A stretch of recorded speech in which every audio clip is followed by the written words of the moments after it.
So, Corrie Pitzer, he completed his Bachelor's of Art and Honors degree in Industrial Psychology, Honors Business Administration cum laude, and an MBA and a graduate diploma in education. He worked in the resource industry for 10 years as a group risk manager for Billiton, and then founded SAFEmap International in 1994 in Australia. He became one of the leading consultants internationally on new thinking and safety. He moved to Canada, I don't need to tell you all that. Why don't we just introduce Corrie Pitzer.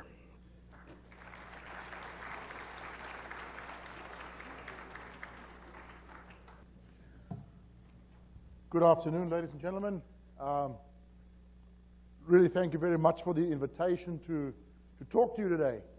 My presentations normally start with an apology and a confession. My apology usually was because I have such a terrible accent.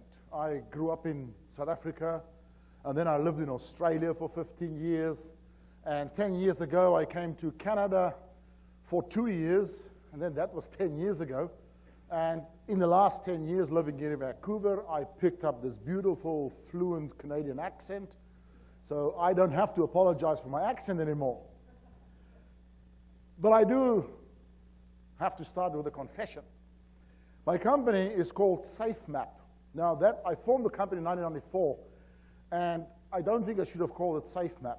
I should have called it RiskMap, because I don't know much about safety. But I do know a little bit about risk and the taking of risk.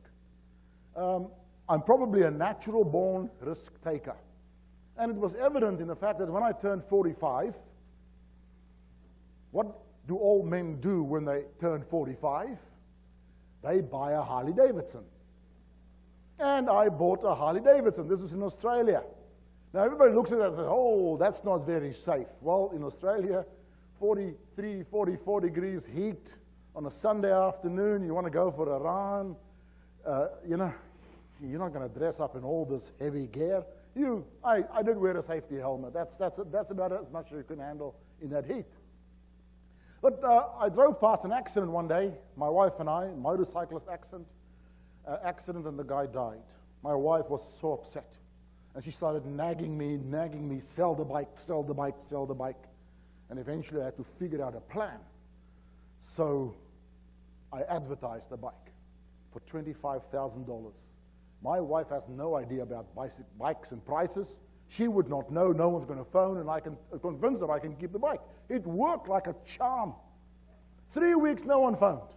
And then one idiot phoned. And she picked up the phone. I couldn't hide the fact now.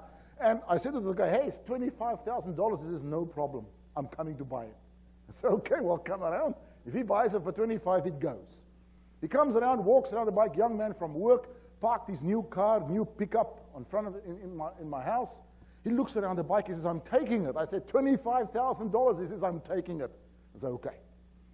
He says, well, can I just take a quick run around the block? I say, sure. Give me your license. He runs to his truck. He comes back. He says, I haven't got my license on me, but you can keep my car keys. I said, sure. Give him my helmet. He goes around the block, and he's supposed to turn right. He turns left. And left, and left. And I've never seen that bike again. He stole it. I ran into the house. I said to my wife, this idiot stole my bike. He said, well, surely you got his license. I said, no, but I had his car keys. Check this out. Go in front of the house. Car gone. Someone was sitting in the car and taking off when I was inside the house. I couldn't believe that. I was totally stunned. I phoned the police, and I said to them, you won't believe what happened to me. After I told them the story, he says to me, I listen to that story every week. That's how they steal Harleys in Australia. You didn't know that? No, I didn't know that. To this day, I suspect my wife. She put a hit on me. I'm so convinced of it. So I'm sitting at home Sunday mornings. I'm so bored. I used to go on my bike run. Now I'm sitting at home. And then she says to me, come and do gardening with me. I don't want to do bloody gardening. I want a bike. And I'm grumpy. And then I decided I'm going to do something amazing. I'm 48 years old. 3 years sitting at home doing nothing on Sundays. This is what I did. It was phenomenal. It was sensational. We landed, and I bought another jump right there. And I decided, this is it. I'm going to do more jumps. So I went on a training course, and I qualified as a skydiver. What a sensation. Risk-taking. Easy. And I was telling people on my training courses, you know, I have I'm a skydiver. How many jumps? How many people have done this? Let me see a quick hands. How many people have done this? How many jumps, sir? Who had more than 10 jumps? How many, sir? 50. I hate that. I hated that. I asked people and they tell me they got 50 jumps. I got 10. So my wife went on holiday. I'm in Australia. She went on holiday to her mother in England. And I bought a package. I'm going to do 4 or 5 jumps a day.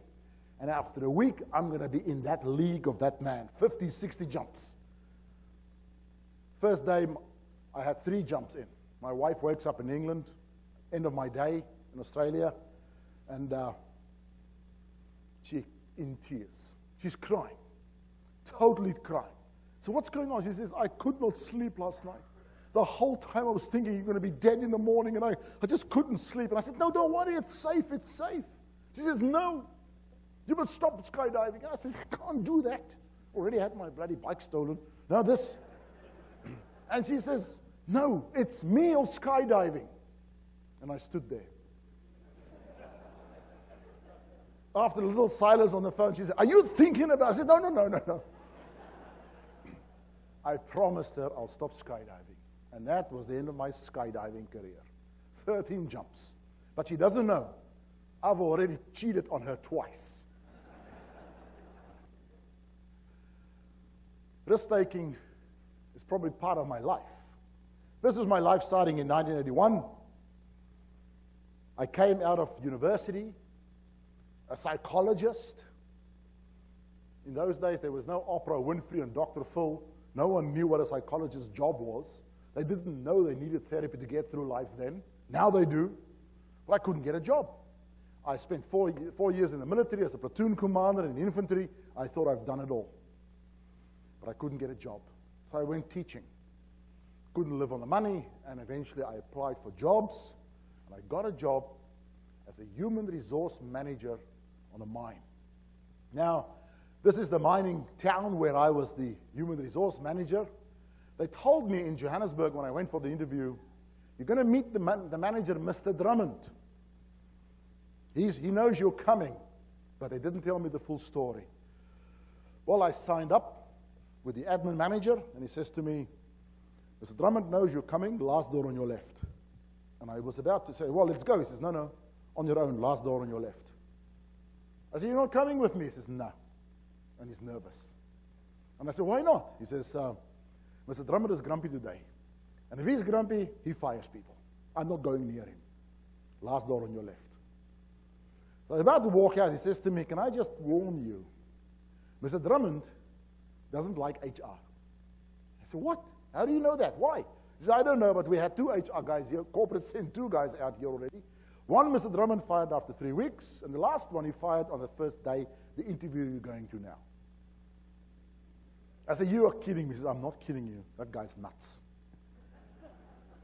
And I walk out, and he says to me, good luck. So when I got there, last door on my left, there's a door, but there's no one at the desk. There's a little cubicle for the secretary. So I looked to my right, here's another door. I open the door, and here's this guy sitting behind the desk. And I said, excuse me. And he looks up, and his face fired up in a color of red like never seen. And he starts screaming at me in a foreign language. I've never heard this language before. It's Irish. And he yells at me. And he, who the hell are you? And he runs. Margaret. He looks in the office. He says to me, where's Margaret? I says, I don't know, sir. He says, who the hell are you who can't walk in my office? I said, I'm Corrie Pitzer. He looked at me. His face went another level of red. Corrie Pitzer. Human resources, huh? I said, yes, sir. Sit down. I'm sitting down. He comes around. He leans over. He says to me, young man, let me make one thing clear to you. I don't like HR. Okay. I think to myself, I heard the rumors. He says, I don't know what you people do, and I don't care. Some idiot in head office decided we're going to have HR from now on, and I've been working on this mine for 25 years, and we never needed these HR people. Is that clear? I say, yes, sir. He says, tell me about yourself. He calms down a bit. So what would you like to know, sir? He says, on which mine have you worked before? Now, here was the problem. I have never seen a mine in my life. I'm out of university, out of the army. And I suspected he might not like my answer.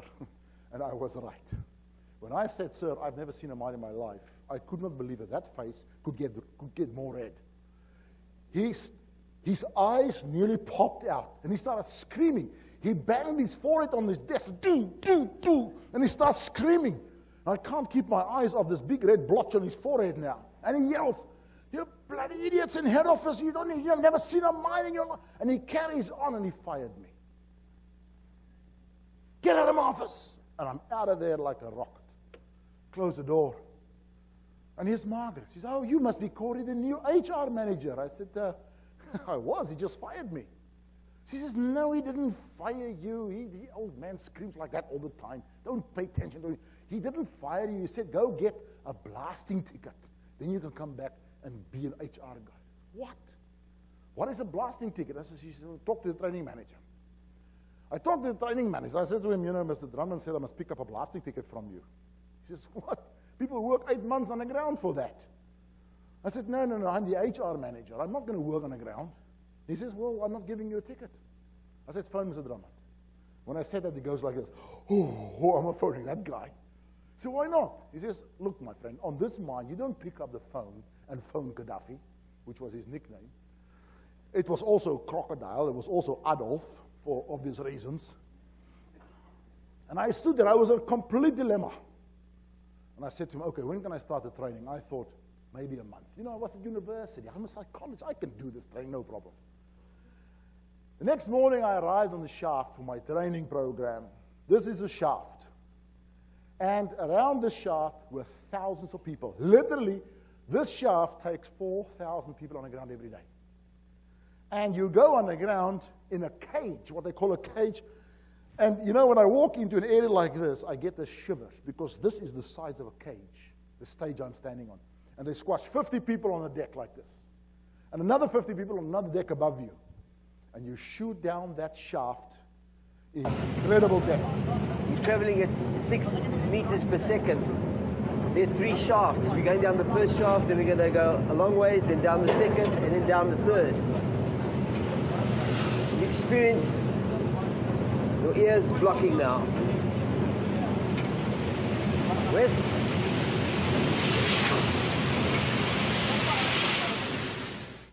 you go past these shaft levels, and it goes to and in a shift change, they change the shift, and they would change 2,000-3,000 people out of that mine and put the night shift in an hour and a half. It's an incredible operation. You go down the shaft, and you would go down about 4,000 feet. You'll walk to the next shaft, another 4,000 feet. You go to another shaft, and you walk down 12,000 feet. You can walk up to 2 miles to your workplace. In tunnels like this. This is a bit of a old-style mine. We didn't have tracks where we could transport people. You walk to your workplace. And that was my stope, my workplace. That stope is 3.5 feet high, just over a meter. Because that's where the platinum is being mined. They drill holes. I drill holes with a rock drill into the back there. You charge it up with dynamite. You blast it.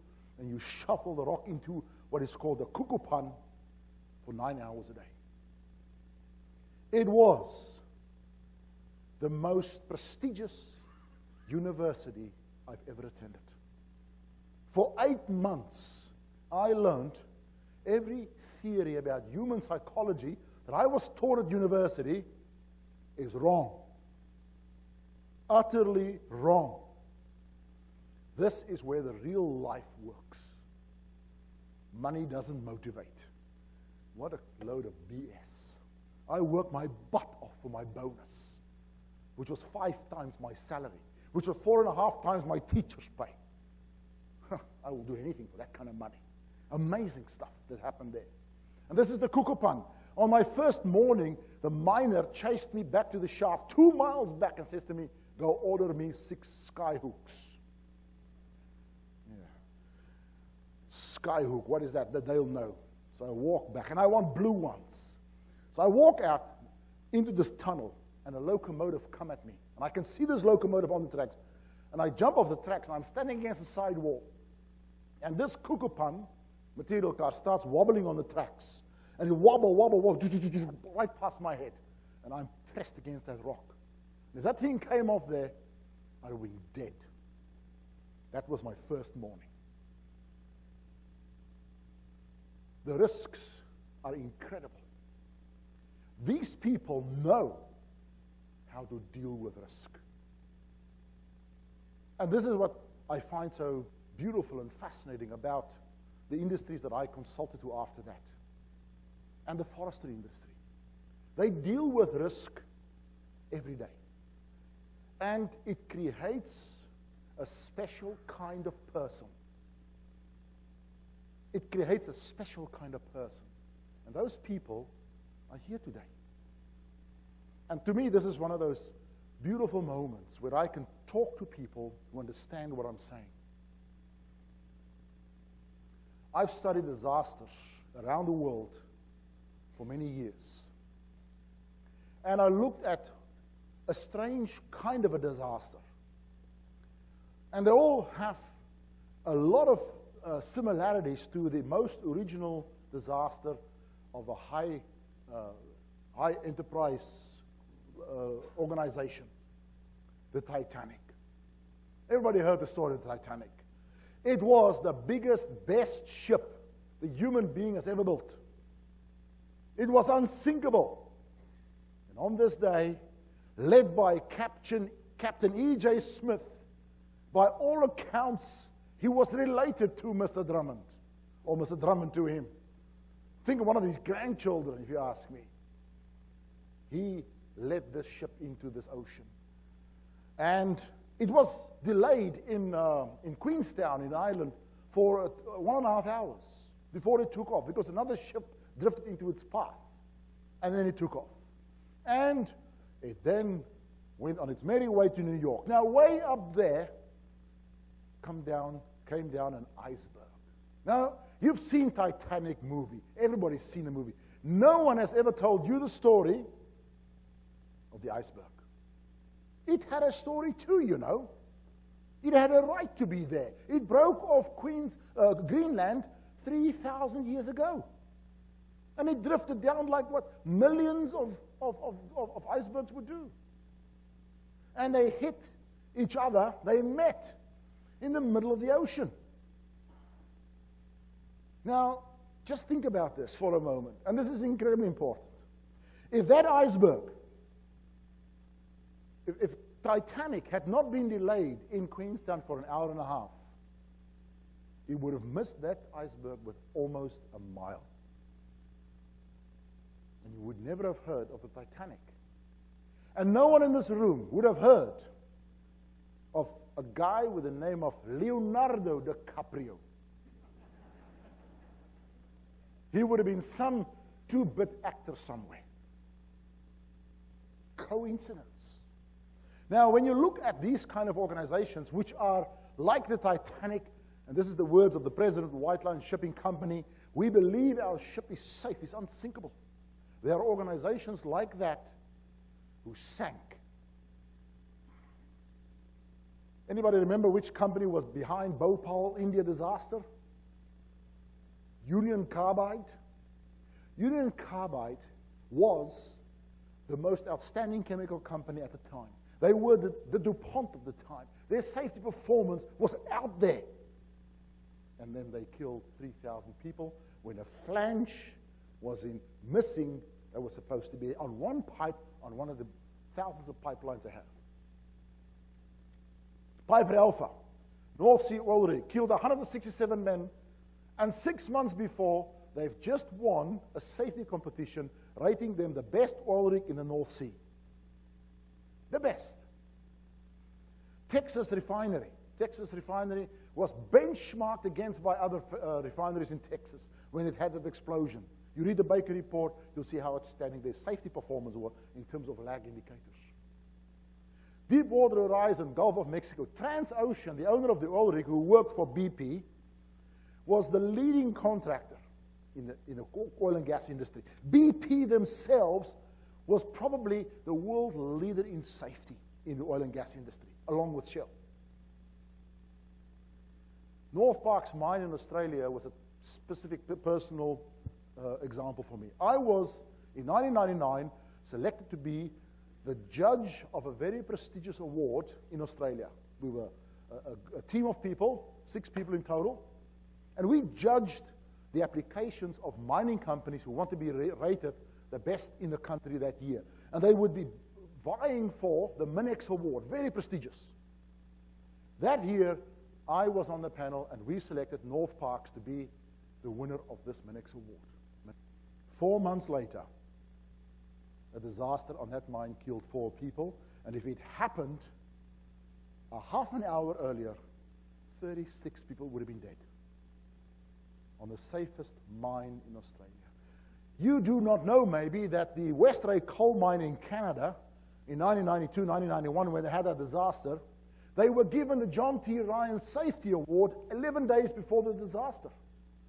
And then they rescinded the award. What is it that even DuPont had a disaster in November, 4 people killed? Something strange is happening in organizations that are having disasters that shouldn't have them, like the Concordia. That's what the Concordia and Titanic look like compared to each other.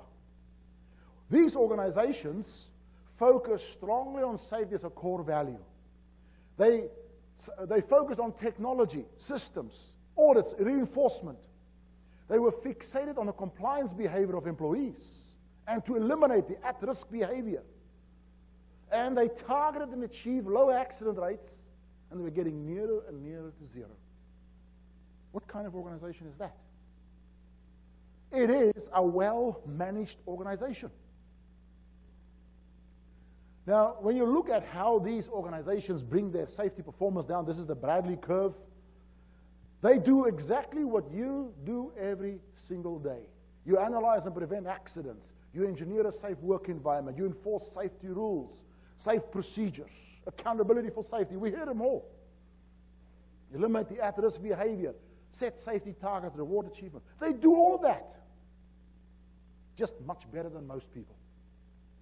And they bump against a wall because strange things start to happen.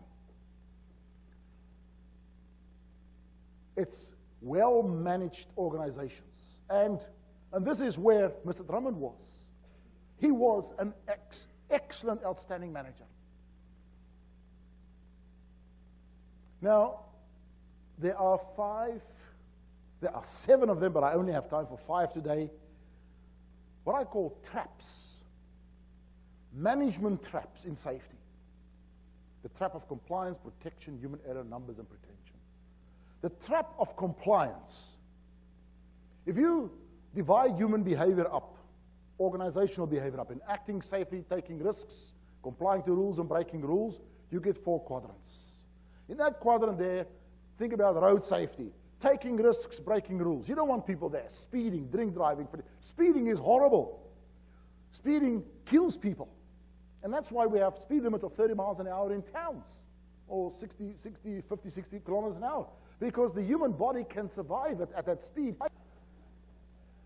The top left quadrant is where we want people to be. Comply to rules, act safely. That's where the whole safety profession goes for. Drive at or under the speed limit, crossing at pedestrian crossings. That's what we want people to do. The only problem is, in traffic engineering, this is called the 85th zone. 85% of accidents happen in the safe zone on the roads. Why? Because it's a natural statistic, partly because most driving happens at or under the speed limit. Most pedestrians cross at the crosswalks. So it's a natural statistic. I mean, if you really want to kill a pedestrian, where are you going to find those bastards? At the crosswalks. I have to apologize. In Australia, the word bastard is a term of endearment. We call everybody a bastard. There's not when your son comes home from school, you say, hey, you little bastard, have you done your homework? It's just normal. But there is an additional reason. It's an obvious reason. But it's almost as if we don't pay attention to this. We ignore this result. It's the reaction of humans inside the system of compliance. We all become like that. We all become pedestrians. The moment we step into a compliance situation, we stop paying attention. It's natural. There's nothing wrong with it. At Piper Alpha, they were killed in the accommodation block. 167 men. Why were they there? They fully complied with the emergency evacuation procedure to go there and wait for the helicopters. But a helicopter will never land on a burning rig. That's where they died.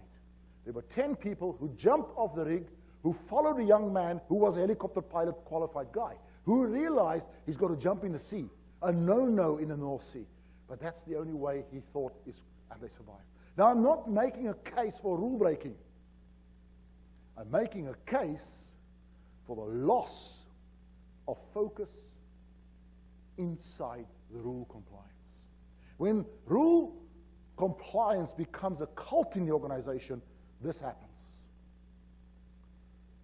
A very famous astronaut, Bo Bobko, said the quickest way to get you killed on a manned space flight is to not follow standard operating procedure. The quickest way to get you killed.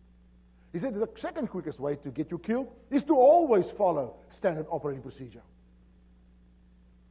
This thing about compliance to rules is a complex topic.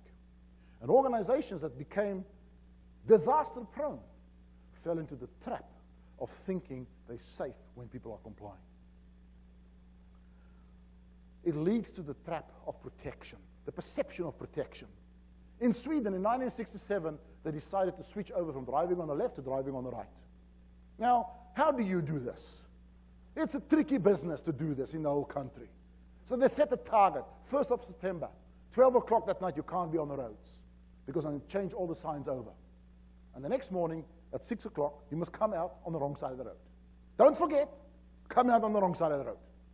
3 million Swedes, in Volvos probably, with big hats, I'm sure, came out and started driving on the wrong side of the road. What happened that morning? Carnage. That's what they thought. 9 o'clock that morning, not a single accident in Sweden reported. Safest day in their history.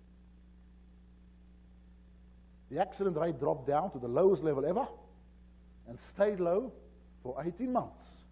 And then gradually increased again. Here's my solution for road safety. Every 18 months, we swap sides of the road. Keep people sharp, huh? Makes you think, doesn't it? Think differently. We've seen that. This is the play park of my grandson. What's wrong with this play park? Don't say there's no kids. Can you imagine a guy with no hair taking pictures of kids at a play park? No. I had to wait for the kids to go away so I can take a picture. It's too safe. There's nothing that can hurt my grandchild. No, I love my grandchild. There's nothing that can hurt him. Now, here's a fundamental thing about the safe organization, where through all this beautiful exercise and activity we have in safety, which we must do, we have created a worker that looks like that. We have lost the fear of danger in these organizations. And this is where we have to be very careful how we progress in safety. Because if we start to misunderstand the fundamentals of the risks in our business, we're starting to misunderstand the fundamentals of safety. And I'm always forever deeply concerned that organizations, industries like yours, who deeply understand the risks you're dealing with and is progressing extremely well, that you don't take with you on that journey this fundamental understandings. And that's why I'm saying I'm rather a consultant in risk. They also fall in the trap of the human error. This is the problem. We've got to eliminate human error. They make these mistakes. Humans are the fundamental problem of what we deal with. And we've even classified everything they do wrong. Fatigue, complacency, attitude. We've got it all covered. And since time immemorial, Heinrich in 1930 said, the human problem.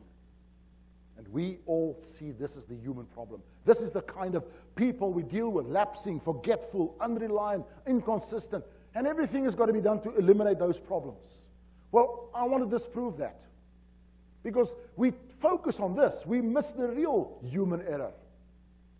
If you can call it human error.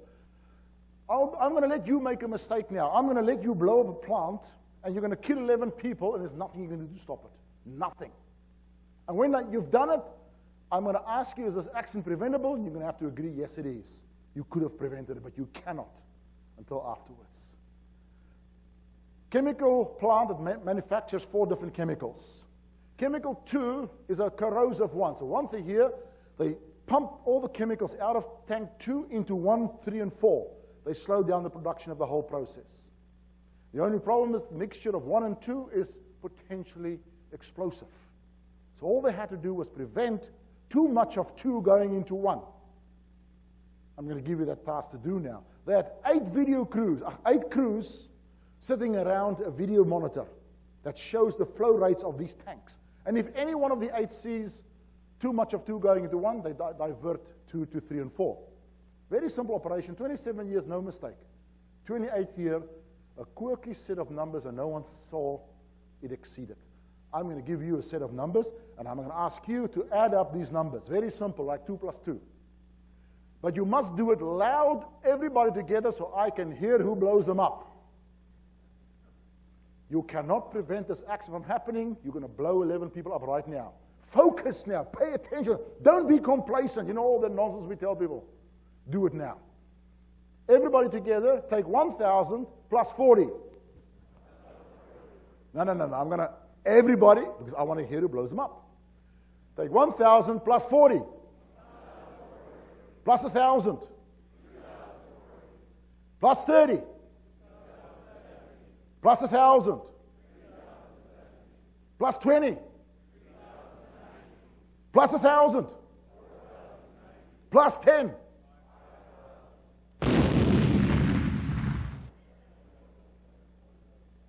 You cannot add up. It's as simple a problem as that. The answer is 4,100.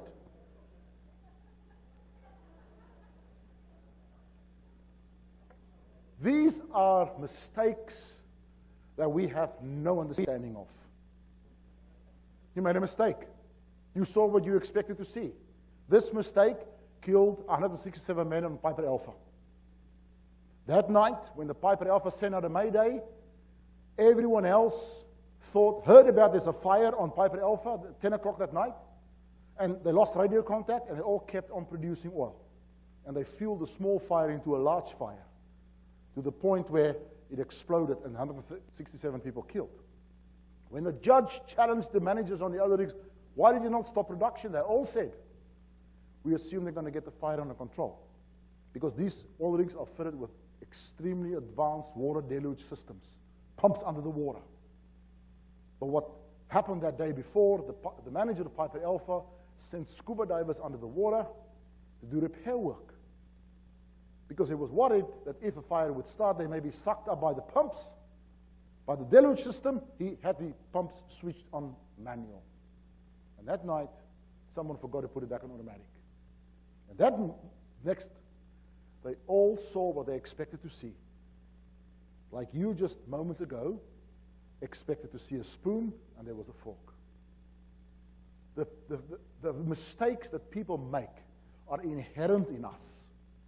These are cognitive mistakes. You cannot tell people not to make these mistakes. You could not do it moments ago. It's a whole different beast that we have very little understanding of. the trap of numbers. And this is where things get a little bit more touchy. Because if you look at safety, it's measured. It's got numbers, lagging indicators, accident rates, etc. And logically, there is no other goal that we can have in safety than zero. You cannot ever say, our goal is next year, let's have 5 fatal accidents, not 10. Let's have 3 serious accidents, not 7. You can't say that. The goal must be zero. It's a moral imperative. But inherent in that goal comes a huge, huge risk. And that risk is we create the illusion that safety will have a victory one day. One day we will reach zero. That's the illusion. Now here's the implication of it. We can change the road fatalities in North America is over 30,000 a year. We can fix it up tomorrow. If we change the speed limit on all roads, everywhere, from 65 miles an hour or 100 kilometers an hour to 5 kilometers an hour, everywhere, we will reach the goal. But we will destroy North America economy. Be very careful how we charge people with goals, measurable goals. Because the closer you get to it, the more serious the problem becomes, like you've seen with those disastrous companies. There's another risk associated with it, the so-called safe mistake. Because here's the question: is zero safe? Organizational dynamics is just like that. Organizations have these events, things happening all the time. And we can't ever measure them. We can never say zero is safe. And that's the trap that those organizations fall into. The closer they got to zero, the more confident they became that they are safe. And they have longer and longer streaks with zero accidents, and then that leads to a very serious situation, which could have been overcome had we only listened to one of the most amazing mathematicians in the world, Albert Einstein, who said, not everything that counts can be counted. Sorry, not everything that can be counted counts. And not everything that counts can be counted. And that is so true of safety. We should not fall in the trap of measuring and thinking we are safe. Because it goes to the next trap, the trap of pretension. In the North Sea oil, the Gulf of Mexico oil spillage, listen very carefully to what happened that day. The tension in every drilling operation is between doing things safely and doing them fast. Time is money, and this job was costing BP $1 million a day. The day of the accident, BP flew several managers to the Deepwater Horizon for a ceremony to congratulate the crew for 7 years without an injury. For 7 years without an injury. 7 years without an injury. For 7 years without an injury. They were there to congratulate them for 7 years without an injury. Is there any one person in this room who believes they've worked 7 years on that oil rig and nobody ever had a scratch on them? What a total lie. But this is the problem. They pretended to be safe, and the management of BP pretended to believe them. It's a game of pretension. And this is the problem when we define safety as the absence of accidents. And if people don't show you accidents, we get the measurement confirming our illusion. The BP executives got their bonuses that year. You may not know that. The Transocean executives got incredible bonuses that year because they hit all the targets. Despite the fact that 11 of their employees were killed, they still improved 4% on the previous year on the lagging indicators. They paid them their bonuses. How callous is that? Rewards is probably the most powerful thing you can do in an organization to motivate people. But it's the worst thing you can do in safety. The worst thing you can do. I am railing against any reward system in safety that rewards people for not having accidents, because they will not have accidents. They'll pretend not to have them. It's just the reality of life. When we send people into the workplaces and we put these goals, 0 injuries, and we start to go 0 accidents, and we reward safe behavior, the culture in the organization become apprehensive. And then we go into the next level, the so-called cardinal rules, 0 deviance. We punish at-risk behavior, 0 tolerance, and we reward 0 accidents. When we don't have accidents, we reward people for that, not having accidents. And then something starts to happen. There's a split in the safety performance record. It splits into the LTIFR, the lost time injury frequency rate, and the LGIFR, the looking good injury frequency rate. And that's when the organization's culture becomes driven by fear. And risk secrecy presses down in the organization. This risk secrecy allows all good news and distorted news to go through, to reach management. No problems with that. But bad news, any risks, any issues that may disturb the safety record, stays here. And no more tragic was this shown in Piper Alpha when the manager was, after the disaster, challenged. How come did you not know of all these deficiencies we found so readily? His answer was, I knew everything on my rig was okay because I never got a report anything was wrong. Totally delusional. It's a trap of triangular thinking. We think if we manage the small things, the big things will look after itself.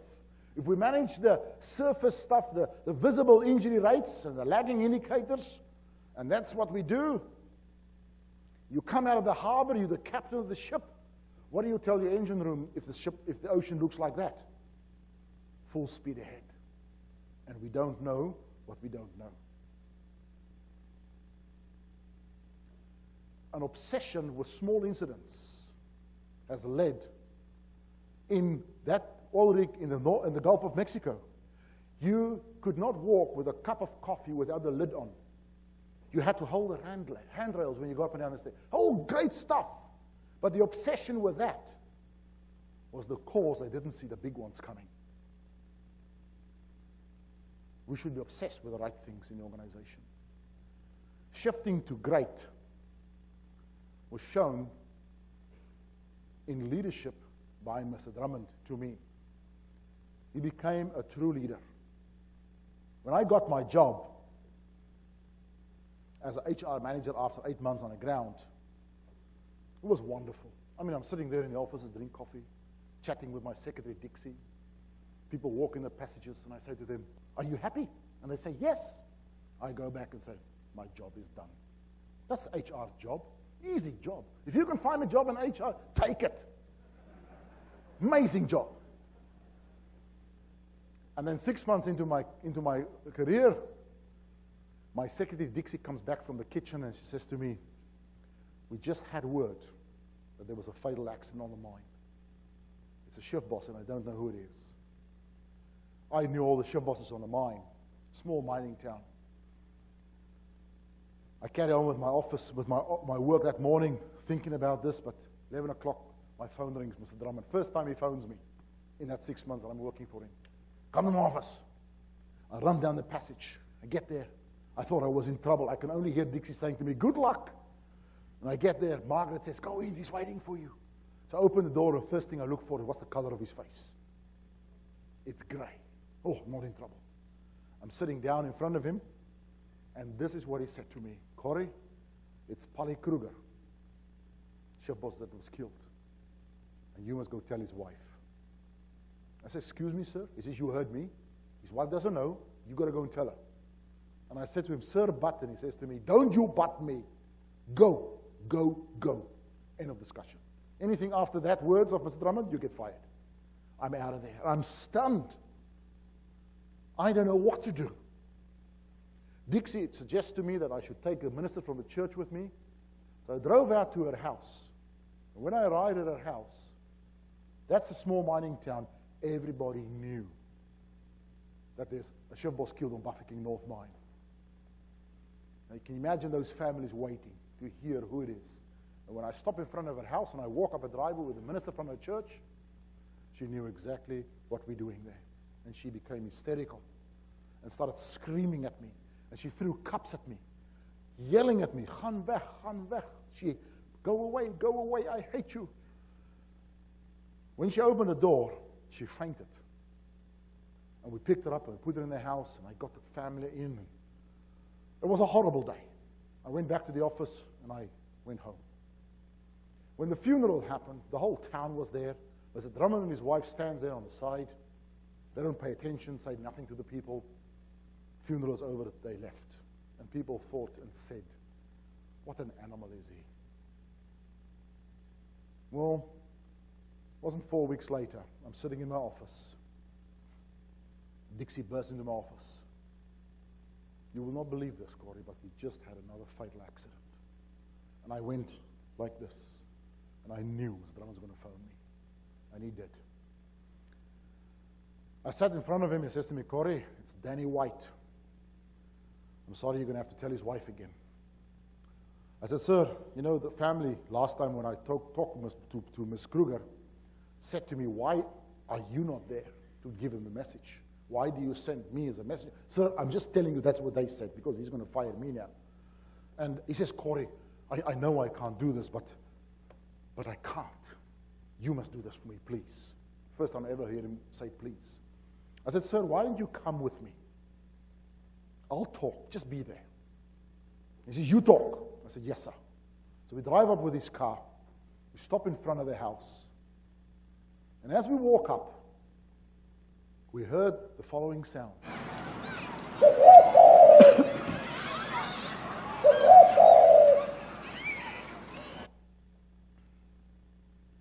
That's the sound of turtle dove and the sound of two kids playing in the backyard. And we knew it was going to be the worst day in their life. When I knocked on the door, this beautiful lady, blonde hair, brown eyes, opened the door. And she must not have heard any rumors, because she was friendly. She said, "Good morning, can I help you?" And then she recognized Mr. Drummond. And then she looked at me and she says to me, "Is Danny okay?" And I said, "Can we go inside and talk, please?" And she says, "No, is Danny okay?" And I said, "No, he's not okay." And she walked into the house backwards, looking at me. And she sat down, and I walked, and I sat next to her. Now, all the way up, I've practiced in my head how I'm going to say this to her. "I'm sorry to tell you, Danny was killed in an accident today." I practiced it over and over in my head. And I sat down, and I started saying this. But she just looked at me, and she just nodded. And I nodded. And she knew, and she cried. But not loud, tears came out of her eyes. And I instinctively put my arm around her, and she burst into tears. And she's crying, and I'm just holding her. And I hear the back door open.